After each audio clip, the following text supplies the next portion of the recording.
Namaste everyone. This is Ritu Rathore here. There is a growing awareness in the Hindu society about the state-sponsored discrimination wherein they feel their places of worship, their places of educational institutes are not being controlled by them. And there are schemes which are pro-minority and majority have no role to play in this. And these are the issues which they feel should be discussed and debated upon. I have with me Rahul Diwan. Hi Rahul, welcome aboard. Rahul he's the founder of a foundation called Srijan Foundation, which runs non-formal schools. He also runs a YouTube channel by the name of Srijan Talks. Rahul is one of the founder members of this Hindu Charter movement. The second guest that we have is Sankrant Sanu. Welcome Sankrant. Sankrant is a very popular figure on social media, a very active person on Twitter who keeps giving his commentary on Indic civilization. Started a venture called Garuda Prakashan, wherein he is publishing books related to Indic Renaissance. He's recently published, his organization Garuda has recently published a book on urban Naxals, which has been a bestseller written by Vivek Agnihotri. He himself has written a book on languages called The Myth of Indian Languages, wherein he feels that Indian languages are not getting the importance that they should get. And the third person is our rock star, Rajiv Malhotra ji. Welcome aboard, Rajiv ji. Thank you. So my first question here goes to Rahul Diwan from Srijan. What is Hindu Charter all about?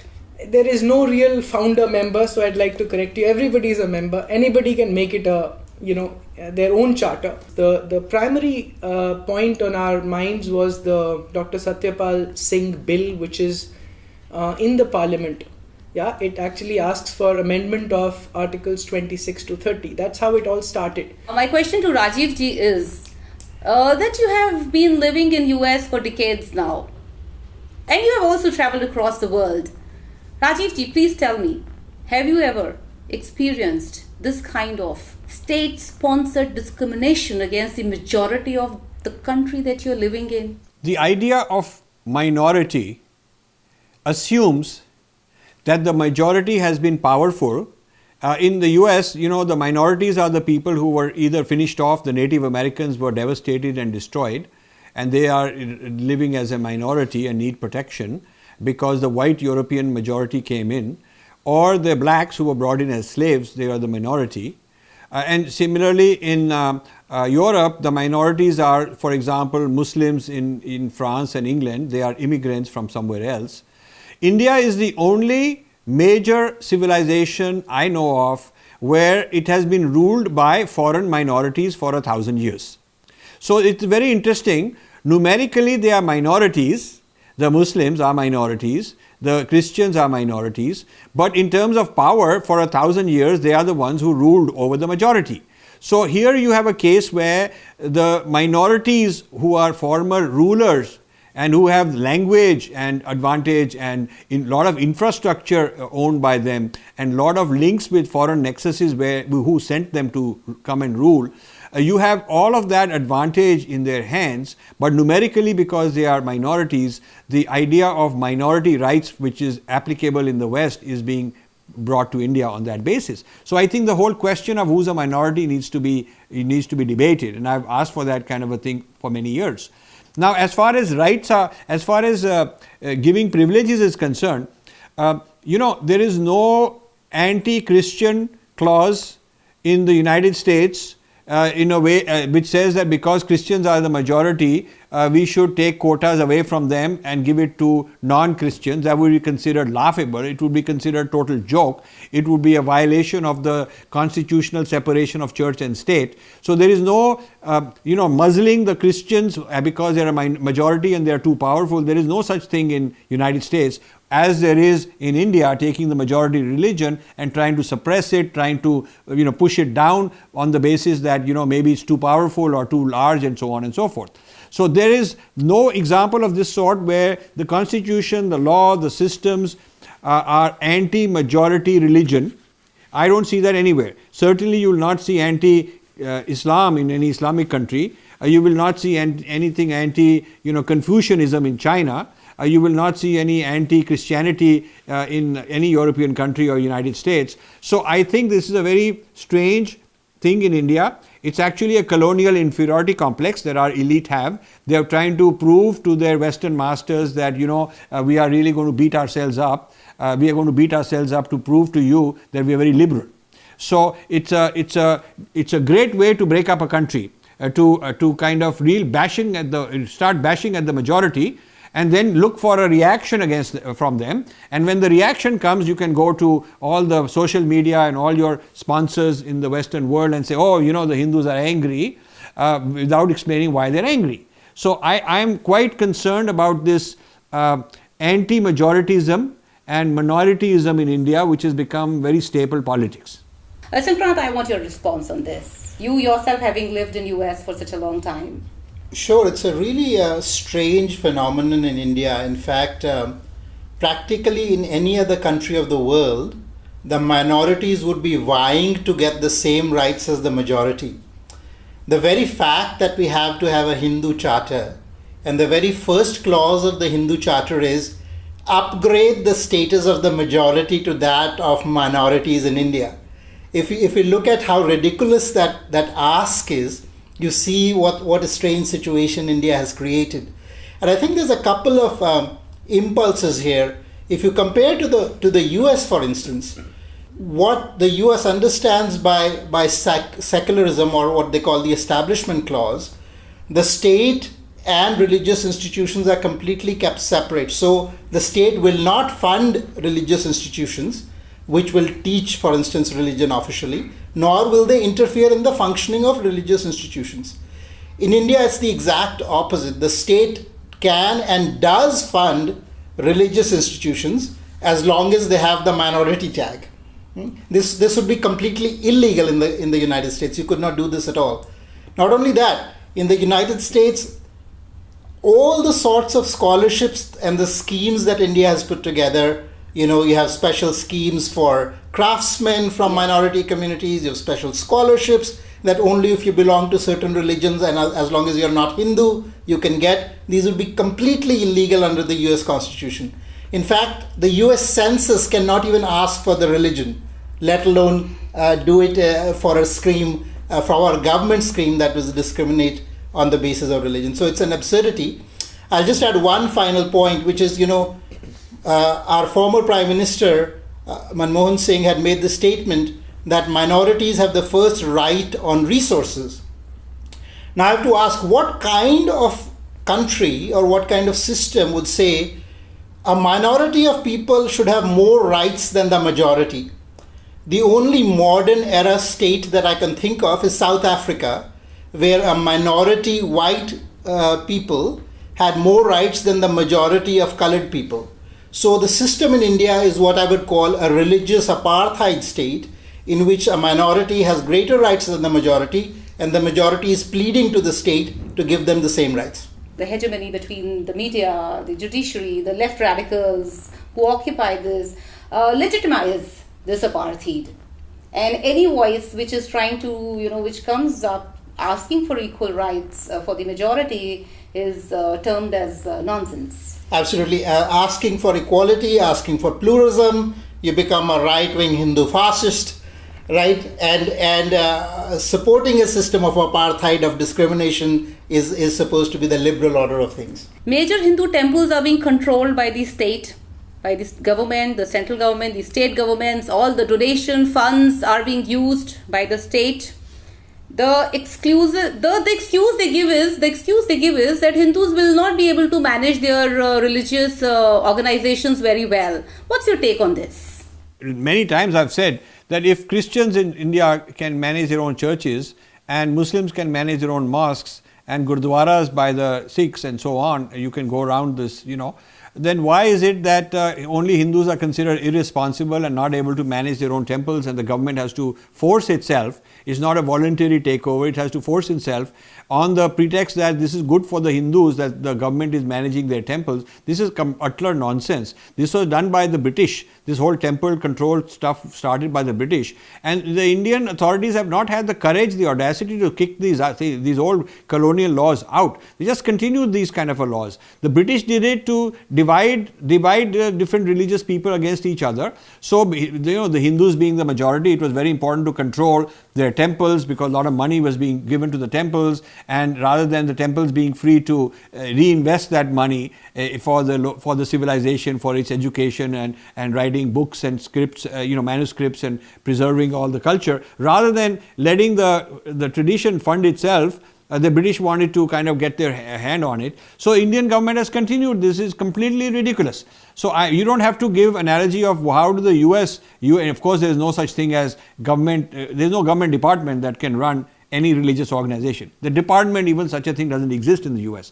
But why do we want to even bother with US? Even in India, all we seek is the same treatment as the other minority religions are getting. When I tell this to my American friends, they can't believe it. They think this is a joke. And that this is something so outrageous. How is it tolerated? And yet it is being tolerated. Rahul, my question to you. As Rajiv ji said that we are facing this state-sponsored discrimination. You said just a while back that the Articles 25 to 30 are the reasons that we are facing this kind of religious apartheid. Could you please explain a little bit about them? Sure. What are Articles 25? What exactly is happening between them? Yeah. So I'll not go into the legalities too much, but first a little backgrounder here. What happens is that Hindus normally tend to get very emotional about, say, temples or RTE or our education institutions, us not being able to teach Mahabharata and Ramayana in our schools, or even yoga, for example, right? And there is this whole narrative about, this is what we need to do, we have to change the system. What we do not realize is that, and we vent our anger against the judges and the Supreme Court and so on and so forth. They are only interpreters of law.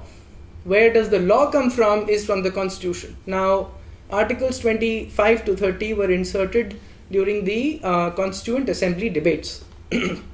And they were inserted because, we wanted to create an equal state for all minorities, right? So they were very anxious that is India going to be and give equal rights to all minorities when the new modern nation state, as it was being formed.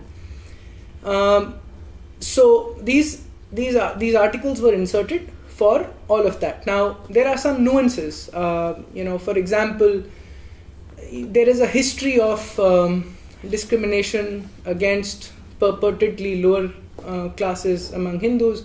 So there was, for example, 25(2)(b, a clause of throwing open temples to Hindus of all sections of society, for example. Now, these things between 25(2)(b, 26, there has been a lot of interpretation, misinterpretation, and so on and so forth, which has led to, various kinds of judgments. Just to give you an example, there is a, use of the phrase religious denomination, which is coming up in the Sabrimala case. There is no definition of religion or a definition of a denomination. So everything has to be interpreted, right?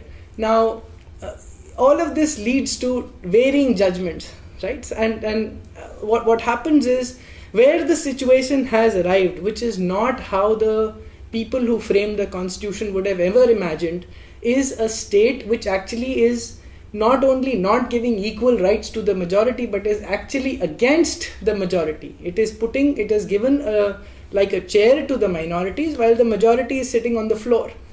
All the ask of the Dr. Satyapal bill, which is in the parliament, it's a private member bill, is that please upgrade the status, like Sankrant was saying. So it asks for some amendments. For example, remove the word minorities and replace it with all sections of society.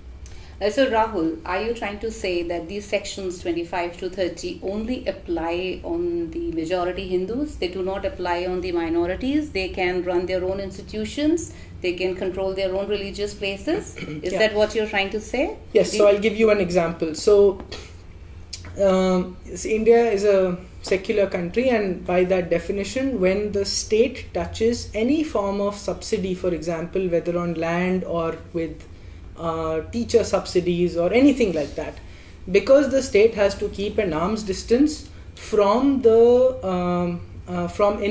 promoting any religion, what happens is it firstly, I'll take a step back. It has classified all even Itihasa, or like Mahabharata and Ramayana, as religious text. Firstly, that classification has happened. Now, because the state cannot promote any religion, what happens is that if it funds any institution either by land subsidy or teacher subsidy, salaries and all of that, from that institution the state has to withdraw its hand from promoting anything that is religious. What happens is that if I'm Rahul Diwan, you're Ritu Rathore, and you form an institution, you're given a land by the government, you will not be allowed to teach Mahabharata or Ramayana or Yoga in your school. However, the state will not interfere in if my name is Jacob D'Souza, or Jacob D'Souza, then But this cannot be secularism. Then I am free to teach however I want to run the curriculum. So Jamia Millia Islamia can have a mosque inside the campus which is all funded by the center, but an Arya Samaj cannot teach the Satyarth Prakash in DAV schools which is run by the Arya Samaj. So my next question again goes to Rahul, to you. It's on. It's about your demand, Charter's demand on complete ban on beef exports. Yeah. Why? Right now, only about 75 or 80 legal slaughterhouses in the country. India has become the largest exporter of beef in the world. It can be argued that this is not cow meat, which is typically beef, but nobody in the world this creates a distinguishes between buffalo meat and cow meat. India is the only place which makes that distinction. Yes, we export buffalo meat. There are about 3 crore buffaloes which are killed every year. About 45% female buffaloes, and a large proportion of the rest of them is calves, which is for tender meat. Now 50% roughly is from Uttar Pradesh alone. What this does is that there is mass movement of cattle from all over the country, because Uttar Pradesh, for example, or Dera Bassi in Punjab does not produce so many buffaloes. When there is such mass movement, there is theft, and there is theft of cows also for illegal abattoirs. Then there is rift in society, because whatever said and done, Hindus are sentimental about cows being slaughtered. Can you do away with that? No. Then there is all the Gaurakshaks that come in and the lynchings that happen, and there is whole rift in society. Our ask is that all this export, we don't want to interfere with your dinner, in wherever you are, in Northeast, Kerala or in Madhya Pradesh or Delhi, don't care about it. Just ban export of beef. Do we really want the $2 billion that comes in via this? There are only by our estimates, about 50,000 to 75,000 people employed. All of these can be done away, and over a course of some period of time, new businesses can be these people can be assisted to start new businesses. So there is a proposal coming up on the right to return on Indic origin religions. The question is, will this make India into a religious state like Israel? How do you justify this? Well, I think that the freedom to convert on one's own initiative should be from any religion to any religion, provided it is an act of genuine conversion for your own by the consumer. It should not be that the seller, the marketer, the supplier is making you convert. So I think that there is a difference between right of the producers and the right of the consumer. I think there should be no producer right to go around converting people. There should be a consumer right to convert on your own, because you have from any religion to any religion.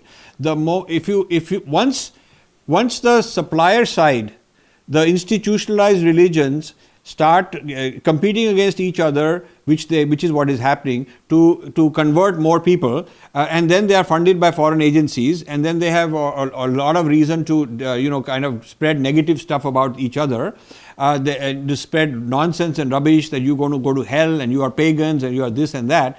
That is what creates conflict.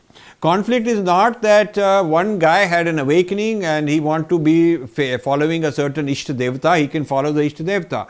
It should be a consumer right to have freedom of religion. It should not be a right of an institution to go around converting people on a large scale. That is how I feel about it. Sankrant, a quick question to you, which Hindu Charter also speaks about, is you have been advocating Indian languages will boost our economic development, our overall development, cultural, economic, everything. You also wrote a book, The English Medium Myth. But how does this work out in a country like India, which has so many languages and every state is possessive about this language? How do we homogenize this? So, a quick answer to your question. Firstly, I went to about 35 countries or so to study this issue, and I found that there is no major country on the planet which has developed without developing its own languages and without bringing science and technology education into the mass languages of the people. And so neither will India develop. Only a small fraction of people are able to progress. The vast mass is left behind. Now the question we have so many languages, we also have so many people. The population of India is 1.5 times that of all of Europe. If you look at the European Union, they have 24 official languages. And you have science and technology happening in 24 languages. You can communicate with the European Union government in any of the 24 languages. You can email them, you can write to them, you can phone them in any of the 24 languages. So India really needs to develop as a multilingual state. And it is the government of India which forces English today. We think that the government is promoting Indian languages, but it forces only English IITs, it funds only English IIMs, only English AIMS, it forces English in most of the courts of India. The Supreme Court can only function in English. So it is the government policy which is forcing English, and this needs to change. I think that, Sankrant, the people will not change the language of instruction unless it leads to jobs. Because the reason in Punjab they're shutting down Punjabi schools for English is because that's how you get jobs. So your movement needs to shift its focus to the employment market. You need to go convince employers that they should hire people with local language skills rather than the HR. You have to go and lobby with the HR departments, the personnel departments. That is the department which is creating English language opportunity. And when they are hiring English language people, the interviews are in English, everything, resume, everything written in English. Then naturally those guys, their parents send them to English schools, and then naturally the local language schools keep shutting down. So you have to start at the end product, which is jobs. And so if you look at the jobs, I did this study, if you look at the jobs, they will tell you that certain professions lack professional textbooks in those languages. So we need engineering books written in Indian languages, we need the law case studies. The legal case studies are only in English. So if a lawyer is good and he wants to represent your case, he has to look at all the case law, and this case law is in English. If he's a Hindi-speaking educated fellow who doesn't know much English, he is not going to be able to represent your case.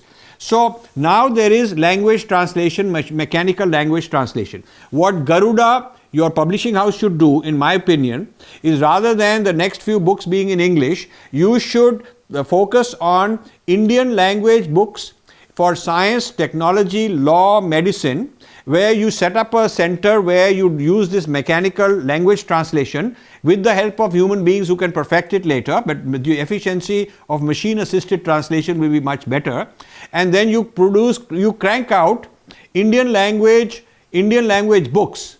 Now that once that is available, then the professional institutions which are creating the job oriented graduates, they will have the tools for engineering, medicine, business, law in a local language. Now this is a huge ecosystem job. I have an experience in this I want to relate to you. We have this history of science and technology in 14 languages. And so Ganesh Arnal, a very dear friend of ours in Mumbai, took his personal money and got 5 of them translated into Marathi. He spent a lot of money of his own, thinking that he will seed something and then the Marathi speaking education minister, state level and all that will endorse it. They did not. He went to Marathi speaking publishing houses, they did not. He went to political groups that are rabble rousing the Marathi, Maharashtrian, ethnicity, and they did not. He's not been able to get his money back. Nobody has sponsored him. So, you have to look at real case studies of what, you can't just say as a kind of a political policy that, stop English and do all this. You got to go down the value chain and see now, why will they do it if they don't have jobs? And if they don't have jobs because there are no textbooks in those languages. And those people like Ganesh Ranal who have tried to create the textbooks, and I gave him rights to all our volumes and said, you translate them to any language and you keep the money, market, sell, do whatever you want. We don't want anything, any royalty or any of that. But he's not able to get sponsors. So really the issue is much deeper than a kind of something that some education HRD minister can do. Actually, so I'll just respond to that quickly. Firstly, of course, Garuda is doing this. Garuda has started a medical effort. Our aim is to do both the MBBS curriculum and the engineering curriculum into Hindi to start with and other languages. Of course, as you saw with the Marathi example, there is no money for this. So this is going to no money. This is going to have to be funded by people, funded by philanthropists, because it's not a commercial viable proposition at this point to do it. Right now, AICTE, the governing body for engineering institutions, does not even allow an engineering institution to be set up using anything other than English. So it's a ban on anything other than English. And the government is not going to fund anything other than English. And as far as the jobs goes, a very simple example I'll give you. Multinational company, when it goes to any other country, when it goes to Thailand, it goes to Korea, it goes to Germany, it goes to France, it gives jobs in those languages. Why is it that in India it's requiring English? It is because the talent, we are not producing engineering graduates in English. Who are they going to hire if they give jobs in Hindi? We are not producing management graduates in Hindi, right? So it is I agree with you, but it's for the complete ecosystem, we have to look at all the parts of it, and government policy is a huge part of it. And of course we have to do individual effort as well. But right now we have a linguistic apartheid state, which simply does not allow, by law you cannot practice in the Supreme Court. There was a recent case where the judge scolded a district judge who'd come to the Supreme Court. He was arguing in Hindi, and the Supreme Court judge says, don't you know you cannot speak in Hindi in this court? So this is the state that we have right now. We have as you've said, we've continued the colonial state, we haven't changed it. This whole ecosystem is self-funding, self-feeding. And you cannot isolate one place, because all of these things feed each other. Policy of the government, the employers, the job market, the training institute, education, all of these. Now, the breakthrough can come through technology of language translation. That is a big breakthrough. It is happening, and it is Panini's engine in computational linguistics, which is doing all this, the work. So I think that there is an opportunity to create machine-based translation, which will be 95% accurate, not 100%, and flood the market. Why don't they take, for instance, take the important books that are being written on any subject and just translate them and distribute them, and you can even distribute them electronically. You don't even have the cost of printing. So somebody needs to take this on, and this could be the kind of thing to take to the HRD minister, that you have to do this.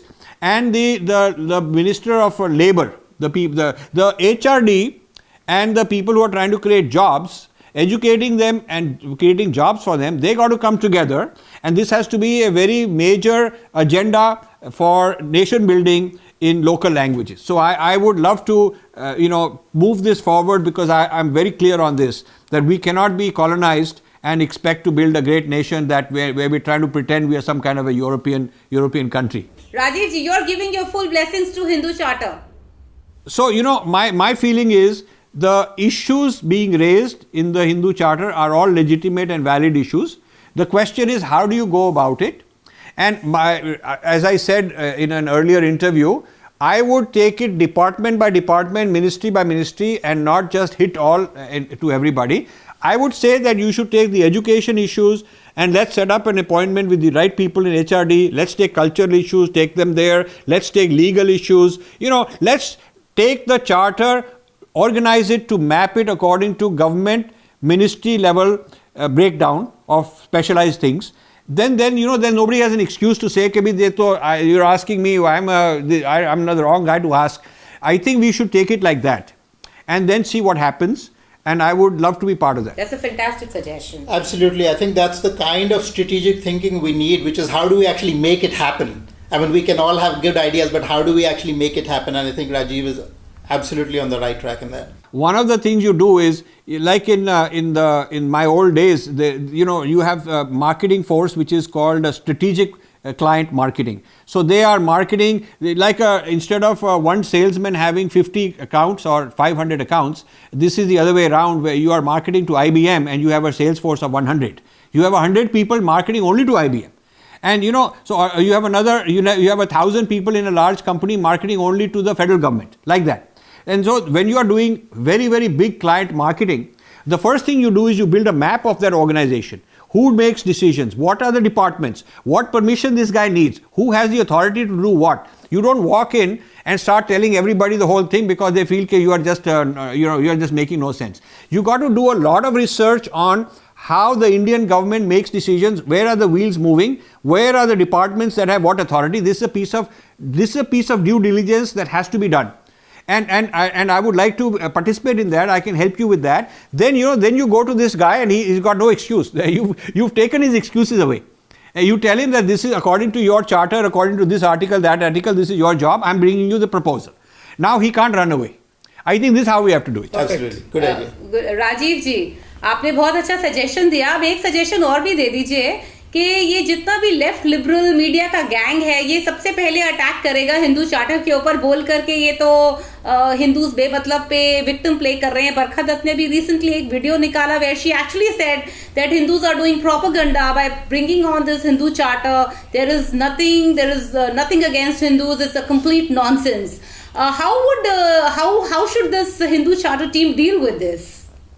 See, I think that I can convince some Christians I know who are based on my work as Swadeshi Muslim and Swadeshi Christians. I've had actually a lot of private, I haven't gone public with this, but I have a lot of private support and from Christians, from Muslims saying, हाँ हम Swadeshi हैं. So क्या करें? How do we join? So what I've told them is the way you join is we support each other. If it's a reasonable Muslim issue, we should support it. If it's a reasonable Hindu issue, you should support it. So I think we can collect.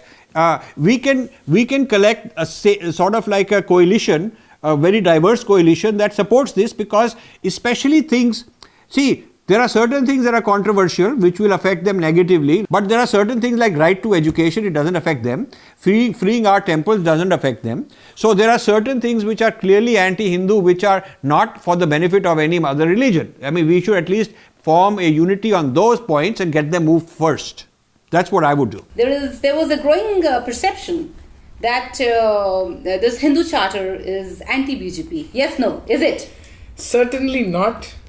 To the contrary, if I may say, actually what the charter will do for this government is that if it takes up any one of these points, as Rajiv ji said, they're all legitimate. There may be some nuances to how they're implemented and so on and so forth. If any one of these are implemented, there actually be a very large Hindu consolidation in the country. So thank you, Rahul. Thank you, Sankrant. Thank you, Rajiv ji, for this wonderful show and this wonderful talk on Hindu Charter. We'll catch you again soon. Thank you. Namaste.